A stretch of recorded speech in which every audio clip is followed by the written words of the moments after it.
Hello everyone, welcome back to my channel. आज की video होने वाली है पार्टी मेकअप पर। अभी यहाँ मैंने बस फेस वॉश करा है। फर्स्ट स्टेप होने वाला है टोनर। यहाँ मैं फेस शॉप का टोनर यूज़ कर रही हूँ। अगर आपकी स्किन ऑयली है तो ये टोनर आपके लिए नहीं है, लेकिन ड्राई स्किन वालों के लिए ये बहुत अच्छा है। ये बेसिकली एक मॉइस्चराइजिंग टोनर है, तो टोनर के स्टेप के बाद भी आपको आपकी स्किन काफ़ी ज़्यादा हाइड्रेटिंग लगेगी, इसलिए ऑयली स्किन वालों के लिए ये प्रोडक्ट बिल्कुल भी रिकमेंडेड नहीं है। सेकेंड स्टेप में मैं यूज़ कर रही हूँ द फेस शॉप की मॉइस्चराइजिंग क्रीम। अगर आपकी भी स्किन काफ़ी ड्राई है तो always go for good moisturiser before your makeup. इसके अंदर कभी भी स्किप पार्ट नहीं आना चाहिए। फ्लॉलेस बेस के लिए मेकअप से पहले बहुत ज़रूरी है कि हमारी स्किन मेकअप की लेयर्स को लेने के लिए रेडी रहे। इस मेकअप वीडियो को एंड तक ज़रूर देखना अगर आप भी ये मेकअप लुक अचीव करना चाहते हो। अगर आपको मेरे मेकअप के और डिटेल वीडियोज़ देखनी है तो आप मेरी प्लेलिस्ट भी चेक कर सकते हो।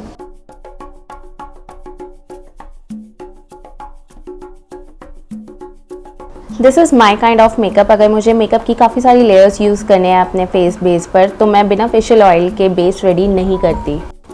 ये फेशियल ऑयल नायका से है एंड फ्रॉम लास्ट 4 years मैं इसी पर स्ट्रेक्ड हूँ। Like as compare to price and all ये सबसे बेटर है। और जहाँ तक एक स्टिकीनेस आ जाती है ना फेशियल ऑयल यूज़ करने के बाद फेस पर, इससे उतनी ज़्यादा नहीं आती है, बल्कि फेस का जो बेस है और ज़्यादा स्मूथ हो जाता है और सपल हो जाता है। फेशियल ऑयल के बाद हम लोग सबसे पहले अब करने वाले हैं अपना कंसील। जितने भी मेरे फेस पे डार्क पिगमेंट्स हैं जो अपर लिप्स पे हैं, फॉरहेड पे है, ये मैक की कैमोफ्लेज पैलेट है या फिर हम इसे कंसीलर पैलेट भी बोलते हैं। हम इसे यूज़ करेंगे और जितने भी हमारे डार्क स्पॉट्स हैं उसको हम इससे कवर करेंगे। मैक में ये मीडियम कंसीलर पैलेट है और फाउंडेशन लगाने से पहले आपको अपना कलर टोन इवन करना बहुत ज़रूरी है, वरना काफ़ी बार ऐसा होता है कि हमें लगता है हमारा मेकअप ग्रे पड़ रहा है, अनइवन हो रहा है, ब्रेकआउट्स हो रहे हैं। इस वजह से होते हैं क्योंकि फाउंडेशन सिर्फ एक लेयर है। अगर फाउंडेशन कहीं पे इवन है, कहीं पे अनइवन है, तो फॉर श्योर आपको लगेगा कि आपका मेकअप ग्रे पड़ रहा है, ब्लैक पड़ रहा है और आपका कहीं पे अपना स्किन कलर दिखेगा, कहीं पे अनइवन दिखेगा। तो इट्स बेटर कि आप उसको कंसीलर पैलेट से कैमोफ्लेज कर लो। अपने टोन जो आपका कलर फेस का टोन है उससे एक शेड डार्कर से आपका जितना भी लाइक पिंपल्स के कोई मार्क रह जाता है या फिर हमारा अपर लिप और हमारा जो फॉरहेड होता है काफ़ी डार्क होता है, हमें उसे हमेशा कैमोफ्लेज कर लेना चाहिए। यहाँ आई मेकअप के लिए मैंने इसी पैलेट में से एक लाइटेस्ट शेड ले लिया है जिसे मैं अपने आई बेस के लिए यूज़ कर रही हूँ। वैसे मेकअप में कोई रूल नहीं होते, लेकिन फिर भी काफ़ी सारे रूल्स होते हैं। जैसे जब हम आई शेडो अप्लाई करते हैं तो ऑलवेज़ मेक श्योर कि आपने जहाँ आई शेडो अप्लाई करना है उससे पहले आपका जो सरफेस होना चाहिए वो टिंटेड होना चाहिए। अगर आप सीधा अपने स्किन के ऊपर आई शेडो अप्लाई करोगे तो एक टाइम बाद जो कलर होगा आई शेडो का वो बहुत ज़्यादा डिजॉल्व हो जाएगा और थोड़े टाइम बाद पता ही नहीं चलेगा कि कौन सा कलर लगाया था। Alright, so it's time for foundation. मैं यहाँ यूज़ कर रही हूँ फॉरएवर 52 से। मेरा शेड है BUF 006 संडे। मैं हमेशा अपने फाउंडेशन को 2 ड्रॉप्स ऑफ फेशियल ऑयल में मिक्स करके अप्लाई करती हूँ। इट्स कम्प्लीटली योर कॉल कि आपको कैसे लगाना है। वैसे I know it's little different. अभी तक मैं सिर्फ ब्यूटी ब्लेंडर की हेल्प से सीधा फाउंडेशन को पिक करती थी, फेस पे लगाती थी और उसे ब्लेंड कर लेती थी। अब मैं यूज़ कर रही हूँ ये फ्लैट ब्रश। इसको यूज़ करने के बाद से मैंने अपने मेकअप में थोड़ा सा चेंज देखा है। लाइक जो फाउंडेशन की कवरेज आती है ओवरऑल वो बहुत अच्छी आती है।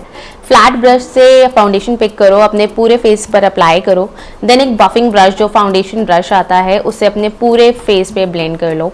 Again this is something very nice. वैसे मेरा जो ब्यूटी ब्लेंडर था वो ख़राब हो गया था, उसके बाद से मैंने इस टेक्निक को यूज़ करना स्टार्ट करा and I am so satisfied with it कि जब से मैंने इसे स्टार्ट करा है मैंने ब्यूटी ब्लेंडर को यूज़ करना बंद कर दिया है।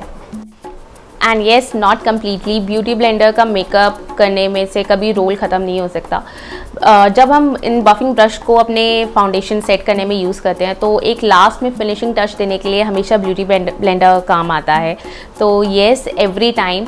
और जब भी आपको लगता है ना फाउंडेशन अप्लाई करने के बाद कि थोड़ी सी कवरेज रह गई है, इसका मतलब रह गई है, तो कभी भी उस चीज़ को स्किप नहीं करना चाहिए और फाउंडेशन ले लेना चाहिए और धीरे धीरे उसे बिल्ड करके ब्लेंड कर लेना चाहिए। Likewise I am doing here. अगर ब्रश से भी आप फाउंडेशन अप्लाई करो तो always try to pat your foundation on your skin. ऐसा मत करना कि उसे आप ड्रैग कर रहे हो, क्योंकि जहाँ पे आप उसे ड्रैग करना शुरू कर दोगे ना तो फाउंडेशन फेस से हटना शुरू हो जाएगा। यहाँ मैं फेस को स्ट्रक्चर देने के लिए यूज़ कर रही हूँ मेबेलिन का एज रिवाइंडर कंसीलर और ये है शेड कैरेमल 144। तो जब फाउंडेशन हम लगा लेते हैं उसके बाद फेस बिल्कुल फ्लैट हो जाता है, like everything seam same.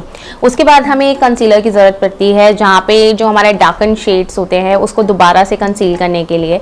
And सी जहाँ जहाँ पे मैंने अपना कैमोफ्लेज यूज़ किया था मैं वहीं पर अपना कंसीलर भी यूज़ कर रही हूँ। And likewise as I told you guys earlier कि ब्यूटी ब्लेंडर का रोल कभी भी हमारे मेकअप से एलिमिनेट नहीं हो सकता। पहले मैंने फाउंडेशन ब्रश से यूज़ किया था, देन कंसीलर मैं ब्रश से यूज़ नहीं कर रही हूँ क्योंकि वो ब्लेंडर से ही काफ़ी अच्छे से लगेगा। Now this is my favourite part in makeup, मुझे कॉन्टोरिंग बहुत ज़्यादा पसंद है। यहाँ अगेन मैं जो कॉन्टोर यूज़ कर रही हूँ वो फॉरएवर 52 से कर रही हूँ। जो शेड है वो मैं भूल चुकी हूँ क्योंकि मेरे बॉटल पे से हट चुका है। सेकेंडली फेस को शेप देना बहुत ज़रूरी है। आपका फेस डिफाइन लगना चाहिए, सिर्फ फाउंडेशन से और कंसीलर से भरा हुआ नहीं लगना चाहिए। Like your forehead, your nose, your chin side, your side locks, everything should be define. Otherwise ऐसा लगेगा कि सिर्फ एक कैनवस पे एक पेंट कर दिया, बट हमें पेंट नहीं करना है, हमें आर्टिस्ट्री करनी है।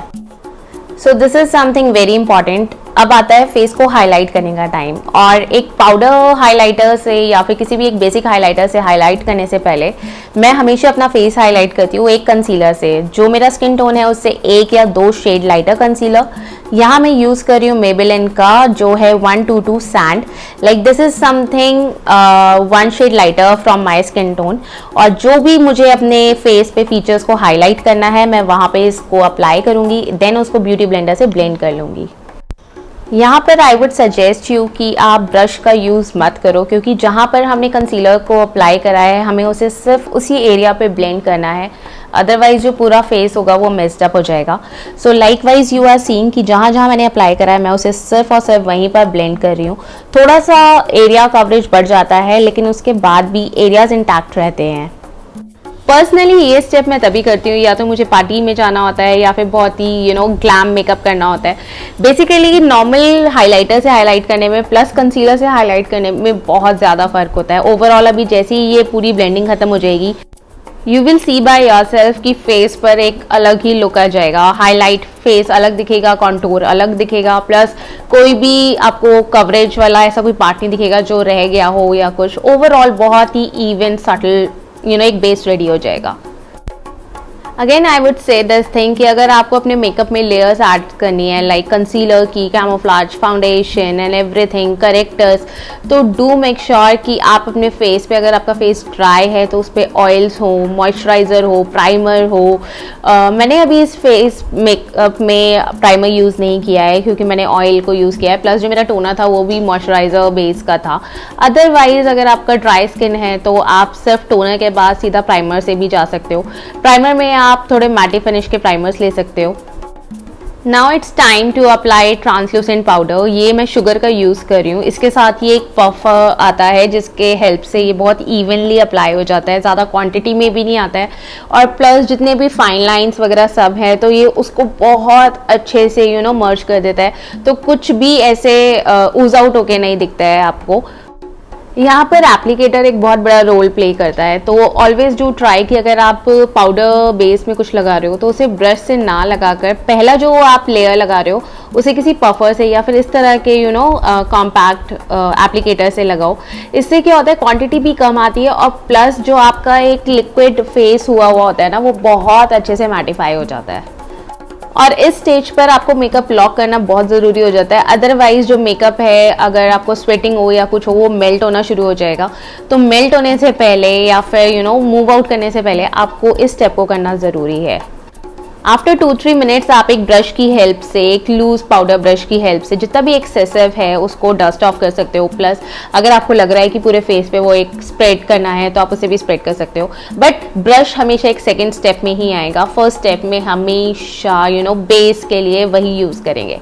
अब बारी आ जाती है बेकिंग की। बेकिंग के लिए मैंने यूज़ किया है मेबेलिन का लूज पाउडर। उसको एक ब्रश की हेल्प से मैं अपने फेस पे बेक कर रही हूँ क्योंकि यहाँ आई मेकअप अब मैं करने वाली हूँ, तो आई डोंट वांट कि कोई भी फॉल आउट हो और मेरा फेस का बेस खराब करे। तो बेकिंग से वो फॉल आउट भी एलिमिनेट हो जाएंगे और ओवरऑल जो मेरा मेकअप है वो बहुत अच्छे से सेट हो जाएगा। आई मेकअप स्टार्ट करने से पहले सबसे फर्स्ट स्टेप होता है अपने आईब्रोज को ठीक से मेंटेन कर लेना। अब स्टार्ट करते हैं हमारा eye makeup.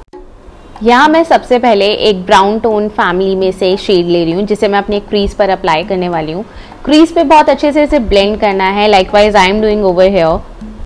Alright, so there are always 3 types of blending brush, like सबसे बड़ा उससे छोटा उससे छोटा। आपके पास कोई भी किट है तो उसके अंदर ये ब्रशेज आपको मिल जाएंगे।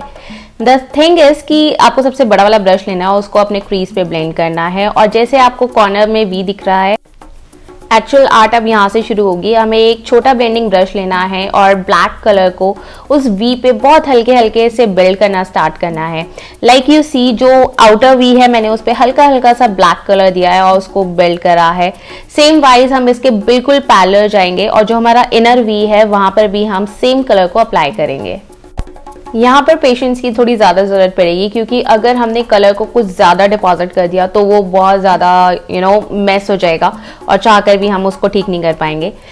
अब हमें लेना है एक हाइलाइटर, जैसे मैंने जिस शेड का लिया है। आपको गोल्डन में जाना है, सिल्वर में जाना है, इट्स कम्प्लीटली योर चॉइस। और उसे एक फ्लैट ब्रश की हेल्प से जो सेंटर ऑफ द आई है उसे वहाँ पर अप्लाई करेंगे।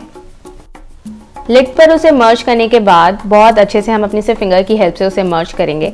देन हम एक बहुत बड़ा ब्लेंडिंग ब्रश लेंगे जो सबसे नंबर 1 वाला था, सेम कलर जो हमने सबसे स्टार्टिंग में लिया था, उसको दोबारा से पिक करेंगे और अपने क्रीज को क्लीन करेंगे जिससे हमारा जो हाइलाइटर था वो भी, उसके जो शार्प स्ट्रोक्स हैं वो भी छुप जाएं और बहुत अच्छे से ब्लेंडिंग हो जाए।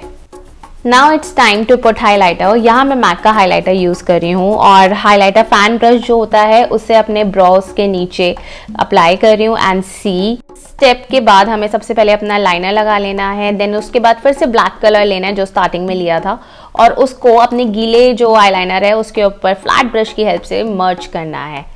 फिर देन क्लीन ब्रश लेना है और उसके बाद अपने जो आईलेट के नीचे वाला पार्ट था उसको क्लीन करना है, ब्लेंड करना है, कोई भी शार्प स्ट्रोक ना रहे उसके ऊपर। आई शेडो गेम के अंदर एक ट्रिक सबसे ज़्यादा इंपॉर्टेंट होती है कि आपने कितने भी कलर्स आई शेडो पे यूज़ किए हो, इट हार्डली मैटर्स, बट किसी का भी स्ट्रोक नहीं दिखना चाहिए।